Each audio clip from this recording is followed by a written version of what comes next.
Good afternoon, everyone, and welcome to ByteWorks panel discussion on the topic of 5 cybersecurity beliefs that are guaranteed to get you fired. I'm your host, Adam Kingery, Solutions Advisor with ByteWorks. If you're joining us today from Facebook Live or YouTube, please feel free to ask questions, submit comments, and don't forget to like, share, and subscribe to the channel if you find this valuable. So what are these 5 cybersecurity beliefs that are guaranteed to get you fired? We'll get to that in a minute. Joining me today is our expert panel of guests. We've got James Willard. Hi, I'm James Willard with ByteWorks. For those of you who don't know, ByteWorks is a information technology services company where we focus on data center, which includes the storage, compute, virtualization stack, as well as cloud, enterprise networking, collaborations, voice, video, and web conferencing, as well as, of course, cybersecurity. We've got James Schuman. James Schuman. I'm the security solutions architect for ByteWorks. Been doing security for over 20 years, pretty much half of that on the Department of Defense side and the other half on the commercial. So a lot of different environments I've been working on, and that's kind of what keeps it interesting for me. Excellent. We've got Kieran Foley. Hey everybody, I'm Kieran Foley. I've been a serial entrepreneur for about 30 years now, so that dates me well. Started one of the first web application development firms in the world back in the early 90s, and also one of the first social communities around corporate and personal security education. Today I'm joining you with Xenex. We're a Los Angeles-based firm delivering a fully managed security operations as a service in the cloud. Very good. And last but not least, Kevin Niku.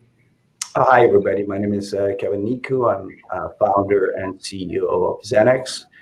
I have started and sold 3 other companies, but I'm mostly excited about Xenex because it really addresses a big need in the industry and in the market in general.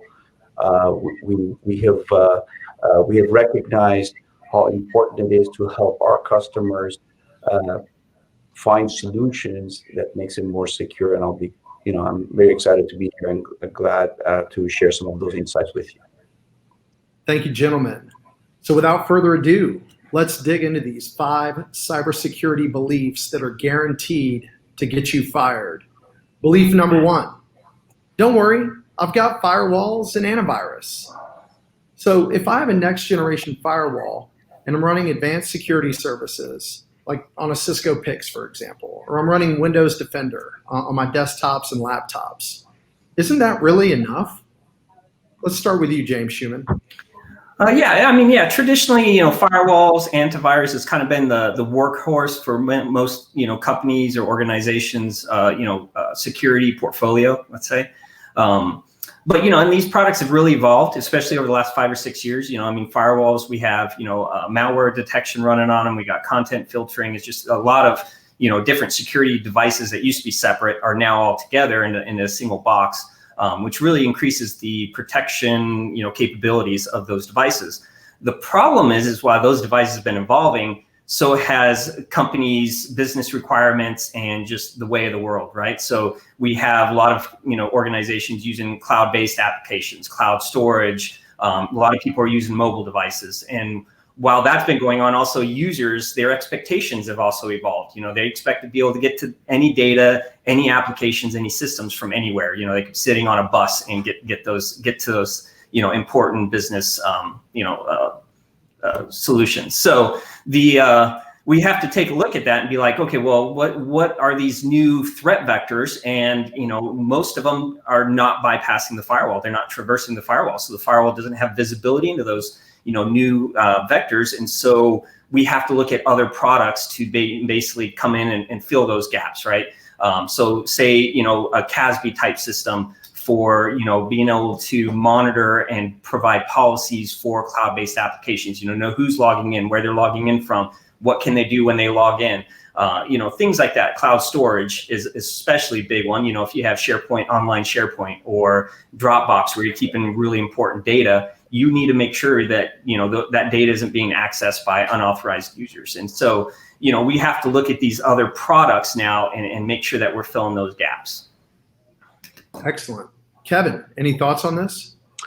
Yeah, I think traditionally people were looking at security as a perimeter defense is enough, and that's where firewalls came from.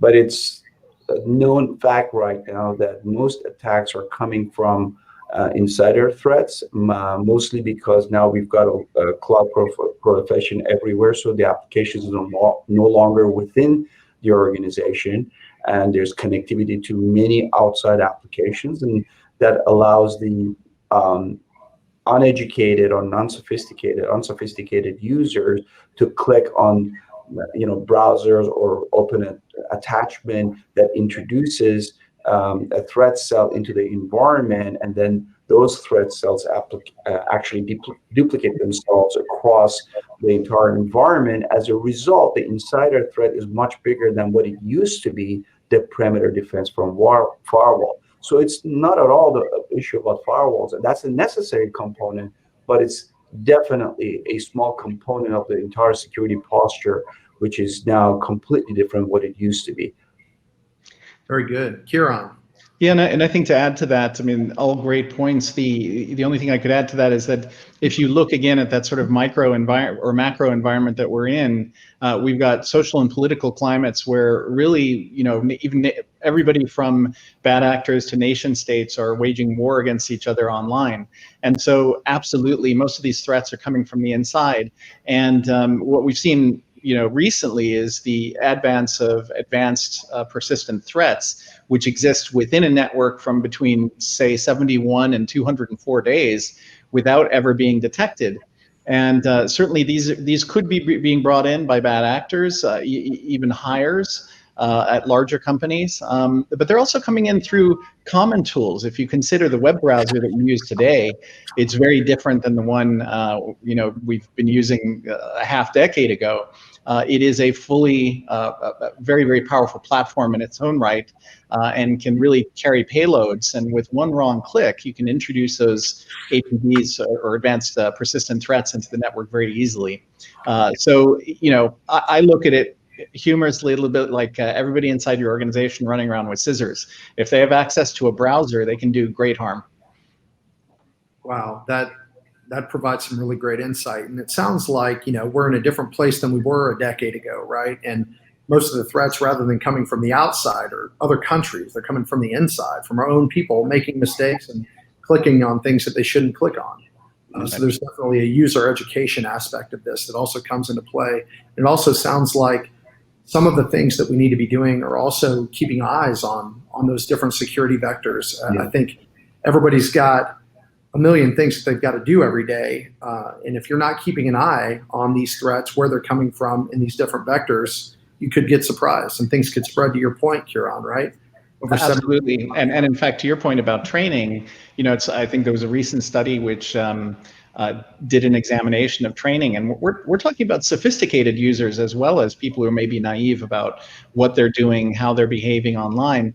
And even among sophisticated users that are well trained inside an organization, it was found that you got to retrain roughly every 4 to 6 months for that information to stick, and also to make sure that you're retraining to counter what's happening today. In fact, I just got a notice yesterday, and I'm not making this up, I swear, from a bank that I use, basically saying that I click on this link because they've closed one of my accounts or whatever.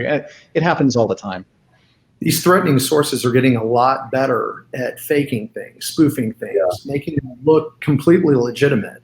Yeah, it used to be, quantity over quality, because you could, all the misspellings, people make fun of it all the time. Hey, if you can't understand it, it's pretty much, a phishing attack. But nowadays, it's really about quality now, and it's, they're doing research. They're finding out who's your financial person, who's actually sending out the checks. Let's find out what banks you guys use. Let's actually try to, actually impersonate those banks to your financial people. They're getting very, very good at this new game, just because the old game's not working anymore. So yeah, and they're all using AI.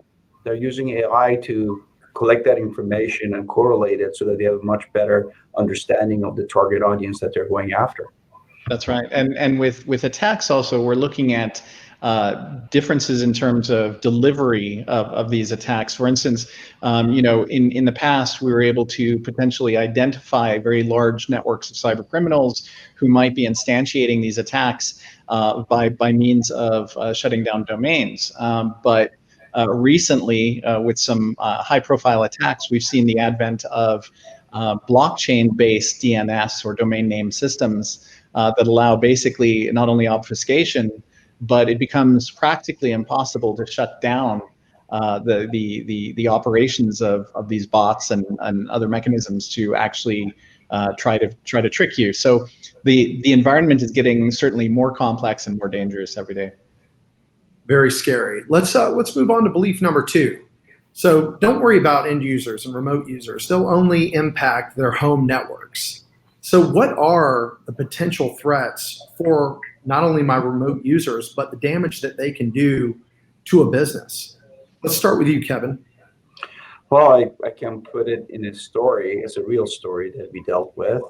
Most users, even if they're, they have no bad intentions, could be compromising the entire environment. This example was a parent who took his notebook home, and the kids actually took it and not knowing what they were doing. They were playing around games, and they went to the network, downloaded stuff, and the parent didn't know, plugged into the corporate network. Long behold, there was already a threat cell sitting on that notebook, went through VPN very clearly, connected to the entire network, and from there on, the hackers got in, the bad actors got in and started compromising the entire network. So it's very easy when you're a remote user and unknowingly to make a mistake or have somebody else who has access to your device, whether it's a USB that they connect to your remote device, typically a notebook, an iPad or something, or actually downloading something that they're not supposed to. And that's the beginning of a big compromise inside the corporate environment. So am I to understand that kids don't have to follow an acceptable use policy of their parents' company? I don't think it works that way. Not when it comes to playing Fortnite, that's for sure. That's right. Kieran, what are your thoughts on this? Yeah, I think, again, the future of a lot of work is remote. A lot of it is going to be from home, and so it has to be taken very seriously. If home usage is being perhaps even more perilous than in the service of work at work, and the reasons are numerous, but among them, you're also sitting on a network that itself could be compromised. We're looking at the advent of IoT devices in our houses, lights and switches and goodness knows what else. Each of those today, knowing the situation we have with IoT and how poorly standardized it is and how poor the security is, any one of those devices can become a vector to introduce issues into the home network and thereby potentially infect the machine that I'm then connected to work assets with. And so that becomes a real challenge. You're not able to control the environment as much as you would, say, for instance, at work. So we need to get rid of smart thermostats, Ring cameras, smart lighting, all of that stuff, because it's just going to introduce more vectors for people to come in and threaten us. I think we're past that stage now. We've got them. They're there to stay. But certainly we have to become wiser about how to say, for instance, keep those devices on a separate network from the one we're accessing work resources to.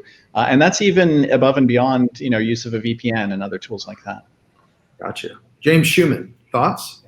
Yeah, I mean, the biggest thing that I've seen is a lot of social engineering attacks now are kind of, more focusing on these work from home environments. So like we had a customer where they got a call and it was their IT department asking them to, basically set up VNC or basically allowed them to remote into their machine.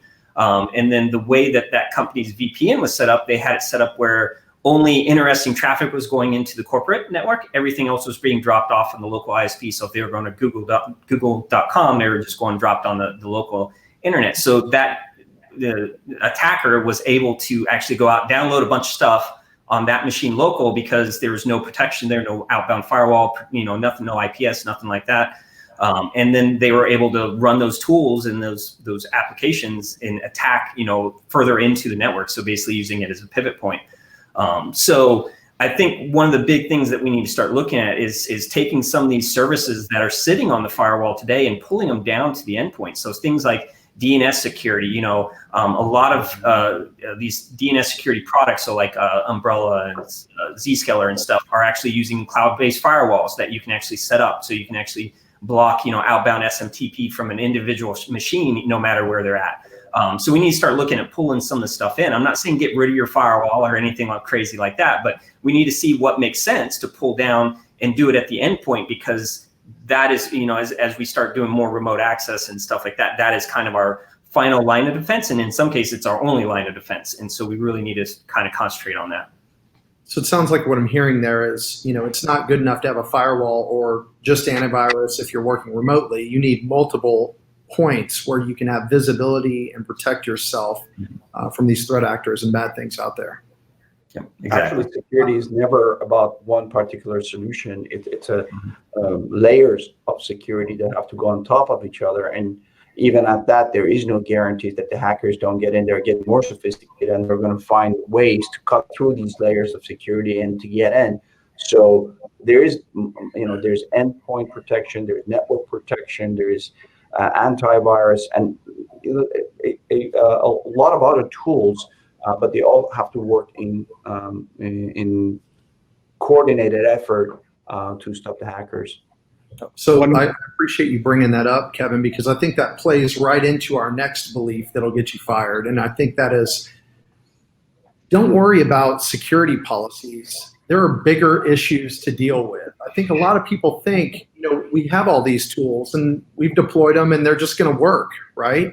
What is the importance of security policies? Huron, maybe you can take this one. Yeah, I mean, when you look at most security is a process. It's not a technology. It's not necessarily a device or a piece of software that's delivered. It is a process. And so in that way, when we look at security as a whole, as a process, people are at the center of it everywhere. And it doesn't matter where you are, those people's behaviors are going to affect things. And the only way to establish sort of standards for behavior and also understanding and education, but then also equally importantly, testing around that, making sure that people are adhering to that and understand why they're adhering to it, is really the function of having good policies that are clear. And I would add to that the tendency sometimes in business is to write policies that sound great from a business perspective, but if the user can't understand them and they're not clear, let's face it, people don't like reading a lot of text today. So my advice on that front would be, establish policies that are clear, direct, and most importantly, easy to understand and easy to read, and then test against those. That's a really fantastic point, because most acceptable use policies look like legal documentation to me. Yeah. James Schuman, any thoughts on this? Yeah, I mean, I always look at policies as like extra security controls, right? So, you have security controls. It could be, an ACL on a firewall is a technical security control, but a policy can also be set up that way. And they can also be used to help with budgeting constraints and things like that. So, for example, if you have a lot of laptops in your environment, the most traditional way is to kind of get MDM set up and running. So that way, if a laptop gets stolen or whatever, we can, remote wipe it, make sure that the data on there doesn't get out there in the open, right? Well, you can also look at from a point of view and saying, hey, let's write a policy. Let's say that, all laptops that we provision for the internal have hard drive encryption turned on. And that kind of meets the same kind of requirement without having to worry about the implementation of MDM, the cost of MDM and stuff. I still think MDM is great. I'm just saying if your budget can't allow you to actually go with an MDM product, sometimes you can look at policies to kind of help you through those areas until you do get the budget to actually implement maybe some stronger security controls. But you look at them as a tool and something that can be used to help guide that security journey to make sure you get to where you need to be, even though you can't get all the way there today. And James, your comment brings up a good point, which is, the difference between what is sort of a consumer facing or a client facing, or in this case, employee facing policy that the rest of the world knows about, and then true security policies from an instantiation perspective, from a security system perspective. And I think both are extremely important, obviously necessary. Yeah, agree, 100%. Yeah, excellent. Kevin, your thoughts? So I think security policies are a critical part of the process, and I look at it as more of an education, and I split it into end user policies for the end user and policies for IT. IT, for example, MDM and encryption; those are kind of policies that IT has to adhere with. But when you look at the end user policy, it's more of a policy / education. How to use your USB devices. Can you use your USB devices? When you log in, how do you log in? You must use VPN to get into a network. And there's a whole bunch of other stuff. And there's tools to actually educate. Don't click on things that you don't know. Don't download stuff that you don't know. Contact your IT department if you don't know something. So these are very simple, but in practice, they're actually very difficult to monitor. But there are tools that you can put in place that catch the user and say, hey, listen, you didn't do this. Here's a practice for you to learn from. And it automates that process. So I consider the policy to be more of a education / enforcement using automation so the policy has meaningful impact to the enterprise. Yeah, I think that's actually a great point. So you even have policies that cross both, right? They go on the IT and they can be named the same. So incident response is one that sticks out to me, right? You have, what the user does when they see something that's not right. They download something, they see something not working, see a weird person walking in the office, just something like that. And then you also have the instant response from the IT administration side or the IT group side that, hey, here's all of our, roles and responsibilities. Here's how we're going to make this an efficient process so we can get through and scope things right and everything. So it's really important to look at both sides of it. I agree 100%. I think what makes this interesting too is, back to the conversation about working from home and remote users is, a policy and what should I do now, especially in the case of, say, an emergency or something that appears to be an emergency. When you're in an office environment, you can turn to your coworkers and ask them in the moment and say, what do we do about this again? And how should we address this? But imagine now you've got a lot of workers basically isolated at home. You want to make sure that when they're confronted with a situation that's foreign to them or that may pose, in fact, a grave threat to the network based upon what they're doing, that they really know how to address that, and while recognizing that they don't have others to turn to instantly around them. That's a really fantastic point, Kieran, which I think kind of moves into our next belief number 4. Don't hinder end users by implementing security controls. And I think we all can kind of, maybe not you guys, I can certainly understand where this is coming from, right? Security can get to the point where it becomes a hindrance for me actually being able to operate and do my job and interact with other folks inside of our organization, interact with customers. It can be a bit much sometimes. What are your guys' thoughts around this? Let's start with James Schumann. Yeah, sure. So there's a couple things that I always kind of talk about when we're talking about implementation of these controls and stuff. The first thing is you got to always have senior management backup, right? So especially when you're talking about large security controls, let's say 802.1x wired authentication, that can always cause a little bit of headache during the implementation process, just because there's always devices on the network that you don't know about and that will end up getting knocked off or possibly knocked off. And so having that buy off by management saying this is important to the business, and here's why. And I think that's another thing that gets glossed over a lot is you got to make sure end users kind of understand why we're implementing this. What's the actual issue and why are we doing this? I mean, you don't need to get in technical, but you can just, very high level, hey, we're seeing, unauthorized devices being plugged in the network. So we're trying to, resolve that. And so we're going to implement this. And then the last thing is successful implementation. I've seen it many, many times in my career that, an implementation goes south. And then after that point, anytime there's even a little hiccup, the end users are saying, well, it's that security product. That's the problem. Even if it had nothing to do with that security product, so I think those are the 3 big things that I always look for whenever I'm having this conversation with customers. So I think my takeaway from that is end user communication, right? I think companies a lot of times will put security controls in place and they won't do a good job letting their end users know what's happening. So when they have problems, the first thing is they pick up the phone or they type in an email, open up a ticket with the help desk, right? And you guys don't want that. We don't want that. It just makes things much more difficult. Kieran, what are your thoughts around this? Yeah, it's interesting because there are multiple dimensions to this. One of them is an issue of control versus security versus convenience. And so as you look at those axes, they're in competition with each other. I think back to kind of a funny story. It was funny back then. Now I look back and think that, it was frightening what I did. But as a young consultant, I was working with a company. It was a Fortune company, and they'd instituted controls that were so locked down so as to prevent me from doing my job within the walls of the organization. And I'll get into that detail in a second. But that to say that security personnel, we really need to also understand what's being done.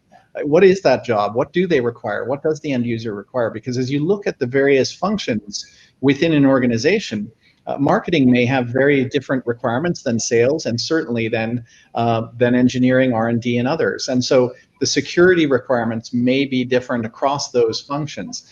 In my case, I admit to, and caveat, I would not do this again, but I admit to having brought my own machine. And when it failed and they detected me on their network, I brought my own hotspot and ended up working with my own machine, my own hotspot from that office, coming in through the public network and doing my work on my own machine. It was the only way that I could get stuff done. And you obviously don't want this to happen. This was a long time ago, but this is the type of situation you want to avoid. I'm also a big believer from the entrepreneurial side. We're looking at a lot more tools today that provide power in the user's hands to be able to do self-admin, to be able to get to resources, say, through the web versus other means. And I think all of that needs to be looked at carefully because at the end of the day, you want your employees to be productive and not start rebelling against what you have in place. And at the same time, you want your network secure and your resources secure. So my key takeaway from that is really, I think organizations need to do a better job on the front end when considering different security controls, taking a look at the different groups within their organization to figure out what their needs are so that when they implement those security controls, it doesn't get in the way of them doing their job. And again, back to communication, accurately communicating what you're doing so that everybody knows what's going on and what steps to take when they have issues. Kevin, what are your thoughts? Yeah, I think end user communication is critical, but we've come a long way from the time that we had to do manual work, kind of say. There are a lot of tools these days, AI tools, browser isolation technology, for example, that takes that end user browser, excuse me, and moves it to a virtual session in the cloud so that the environment is never touched by a hacker. So these types of zero trust environments allow the users to continue working the way they do without an impact on that end user, even if there's threat actors in the environment, because AI will pick it up, or it's isolated in an environment that does not impact the user. So that's why I'm saying we've come a long way. It used to be, hey, look at the manual implementation of something and look at it manually.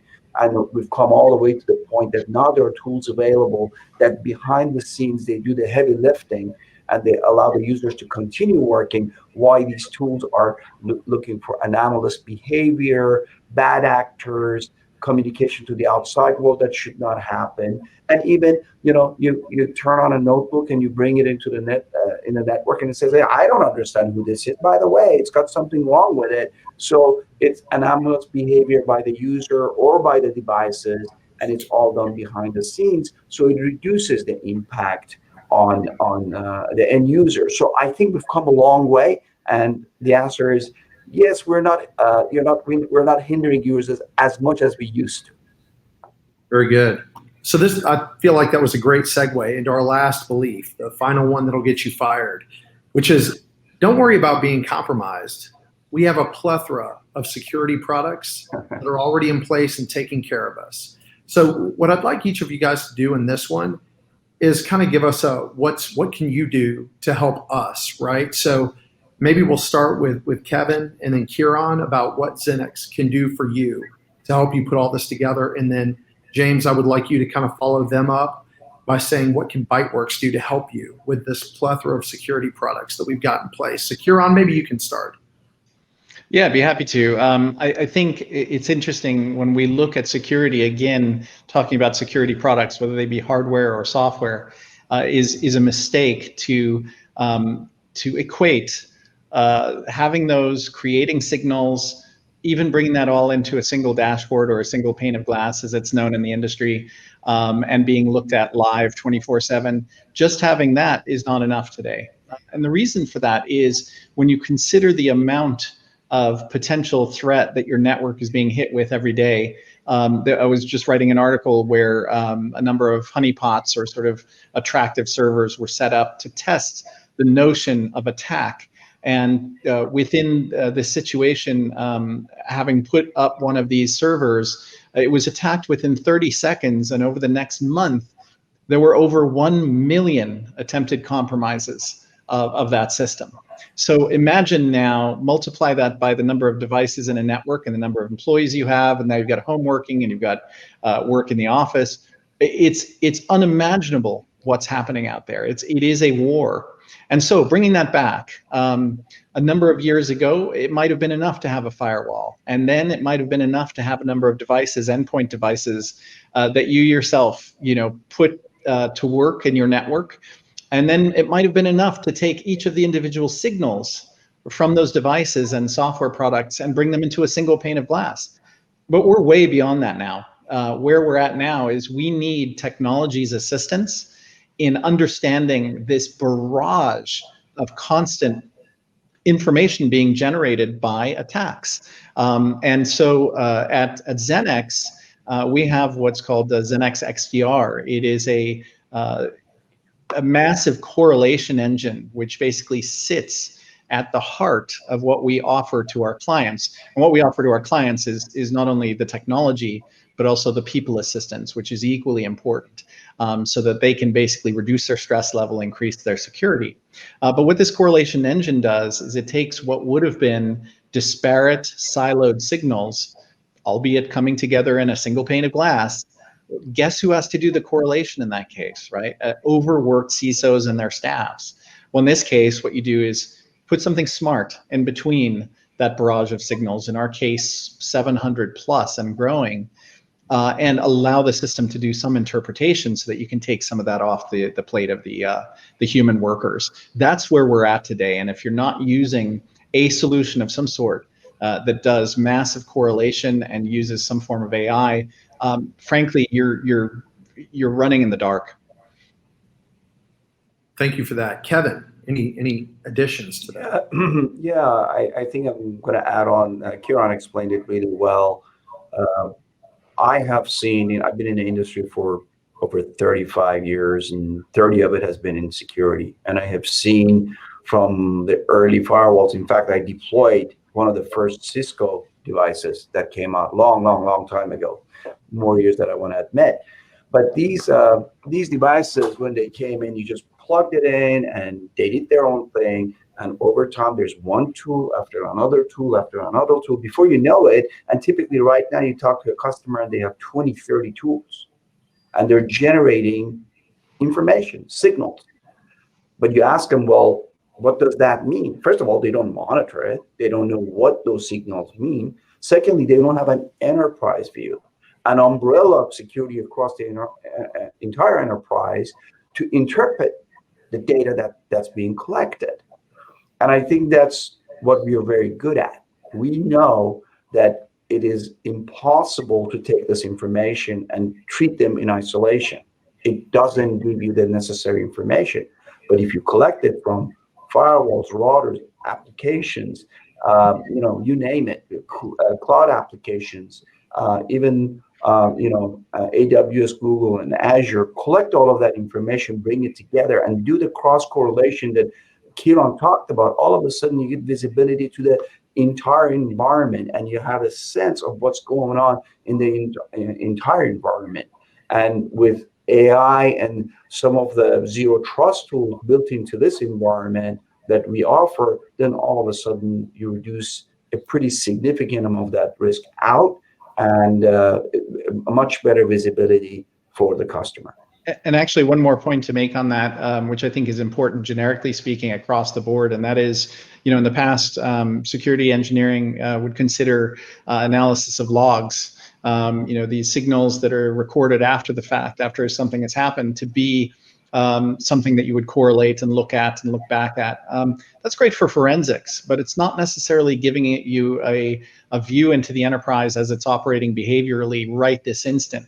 And so one thing I would advise any organization to do is begin to move past this sort of log-centric view, which to my, this is a rather crude example, but to my mind, it's more like a post-mortem on the organization than actually taking the vital signs inside that organization, inside that living entity, and instead look at a system that can correlate information live behaviorally, even before it hits logs, as it's trafficking. And you'll find that, for instance, behaviors that affect performance may indeed be signals that you need to pay attention to when it comes to security. So that's an extra thought on that level. Thank you, Kieran. And finally, James, what can ByteWorks do to help keep our customers and prospects from being compromised and help them organize all of these different security products that they've got?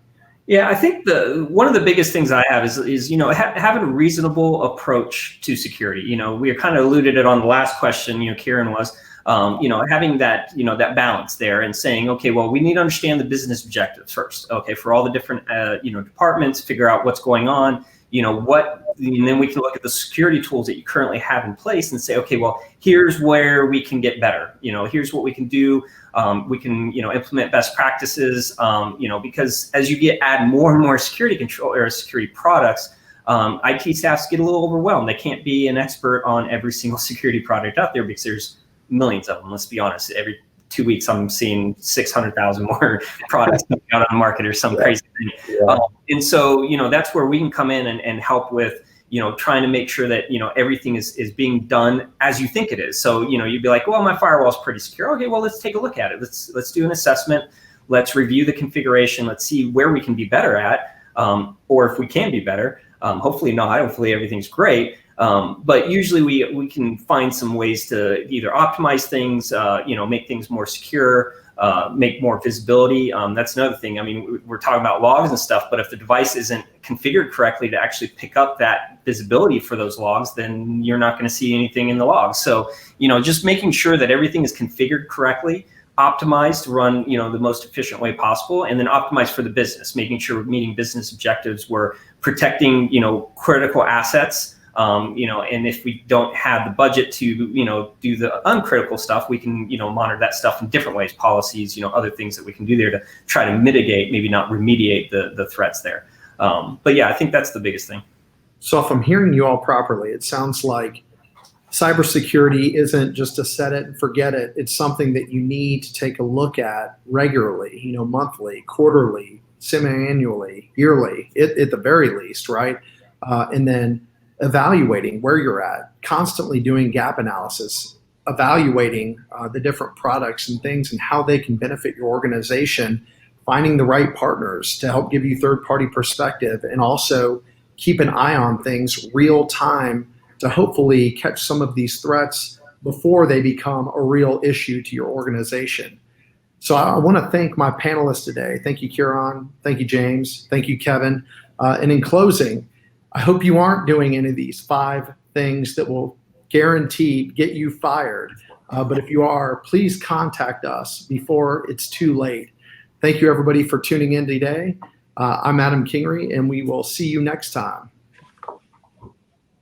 Thank you, everybody. Thanks, everybody.